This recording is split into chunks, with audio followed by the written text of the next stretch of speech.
Response video to the Modern Mystic, who didn't like my first response video because I again have apparently accused him of something that is unfair, but whatever.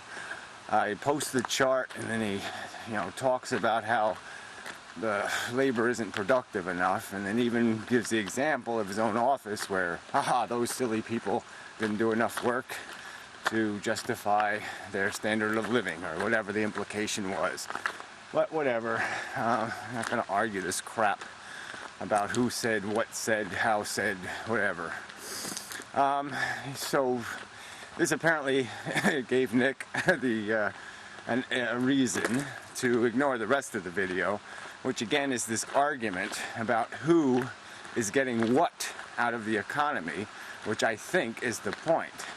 The fact that there's a disparity between the standard of living of the Chinese and the standard of living of Americans has been around for what, about 300 years? I mean, since America was formed. We've been industrialized longer. We were first to the game. We got the huge advantages. We had, hundreds of years of slavery to, build our infrastructure, to level the trees, make the farmland more productive. Huge advantages. We took advantage of foreign labor, exploited the hell out of them to build an infrastructure. Yeah, and so our standards are higher because our roads are paved and we have a lot of things that they don't have. But the other problem here is in the world population and how it uses resources, is that the world is poor and it decides to keep overpopulating. So, part of that equation has nothing to do with whether or not America can be an industrial country that can sustain itself, that can have an economy that is basically self-sufficient, that'll maintain a high level of civilization and quality of life.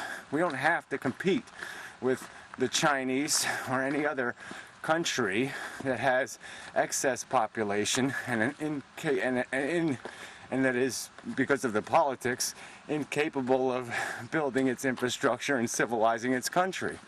So those are two different problems, two different questions. How much productivity can there be? Sorry, relocating a turtle and I got him in the back, and switching hands is a little complicated. The turtle in a bag. Anyway, so whatever. I mean,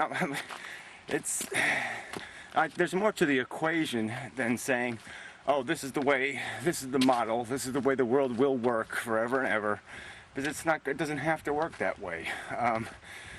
Certainly we glean a lot of our standard of living because we pull capital, value, productivity out of essentially slave labor in other countries like China. And so, yeah, they pay the price for that in that they don't develop as quickly as they should, and we sort of live off that bounty. But you can go back, just a few decades where America was a lot more productive, a lot more self-sufficient, and the standard of living was pretty kick-ass. So I don't think that that part of the argument, or that piece of the poisonous stew is the whole story. There's more to the story. And the part of the story you keep ignoring is the fact that we have huge disproportions where this value goes, where this power to consume goes, where this definition of how wealthy we are is defined. There's very few people who possess ownership of the vast fortunes. I mean, the most of what is the value produced by the human race.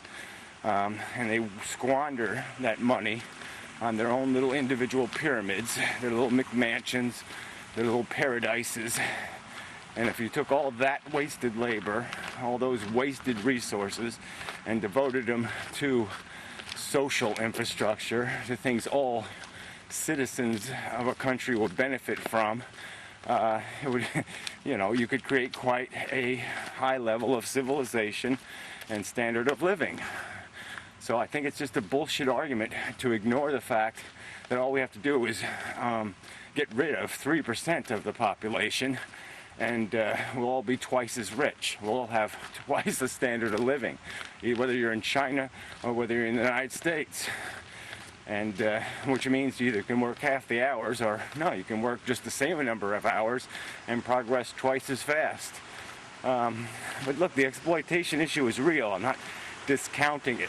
I mean, people have the expectation that they get paid a certain salary when they work for somebody, and then when somebody works for them, they think they should be paid less.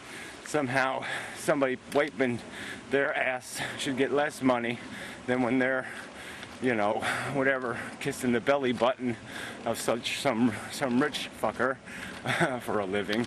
That there should be two standards, and that's not necessarily so, and it doesn't have to be that way. Morning. Dog and bicycler. Yeah, so, yeah, I mean, that expectation does have to change. I mean, you can't have it both ways. I mean, you can't expect to be paid what you think is fair and then pay other people what is unfair. But this whole idea that we have to compete with China, I think is to have a high standard of living, I think is absolute nonsense. We don't have to do that. We can bring those work hours back here, and we can pay people a fair wage. And the only thing that gets sacrificed is how much money the rich bastards make, how much they glean out of the system. And has been seen, those numbers are as bad now as they were before the Great Depression, because the rich have played the borrow, lend money game and made their money off this capitalist system, where capital is worth more than a laborer, where money is somehow a better worker than a human being. But yeah, it doesn't have to be that way, and it can change. If any change is going to happen, that's the easiest change to take place. The very idea that we're all going to put on our smocks and start competing with the Chinese.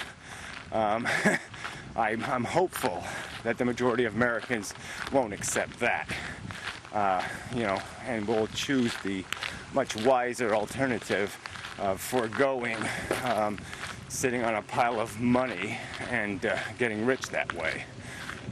You know, they might start respecting work and not respecting inheritance and, you know, rich man welfare. And that's all it really is. So anyway, sorry if I misinterpreted the point of your video, but I don't even entirely buy it. Like I said, there's plenty of work to be done. It's just getting capital to support having that work done. So we can be working more hours for better wages if we simply, you know, take the money out of all the let's engineer a scheme to make money for rich people and turn it into let's engineer a productive company that produces a quality product. And that's, you know, our choice as a civilization, whether we're going to choose to still pray to the totem pole of the greenback, or whether we're going to try to build something better. Can't think of any great metaphors early in the morning. People are hammering and such, and there's a turtle in a bag. I have distractions. So anyway, till next time. Alright, it's just the turtle release date. It's a painted turtle. He was kind of covered with leeches and a little bit of a mess, and so you can see the color's pretty good. Pretty turtles. They have a nice pattern. Let's see if I can know which way the sun's coming from. Okay, there she is in there. Ugh, let's turn around then. Let's see, she'll start walking. Go ahead. Come on. Born free as the wind blows. free as the blah, blah, blah, blah. Come on, get going. Come on, you get your freedom. Go. Come on. Come on, back to nature. Come on. Let's go. Come on. Come on. Come on. Come on. There you go. Go, go, go. Zoom. Come on. No, you're going the wrong way. Come on. Come on. Come on. You can do it. Go the right way. Come on. Go. Go. Over. Come on. There you go. You're almost there. You're almost there. Keep going. That's it. Swim. Swim. There.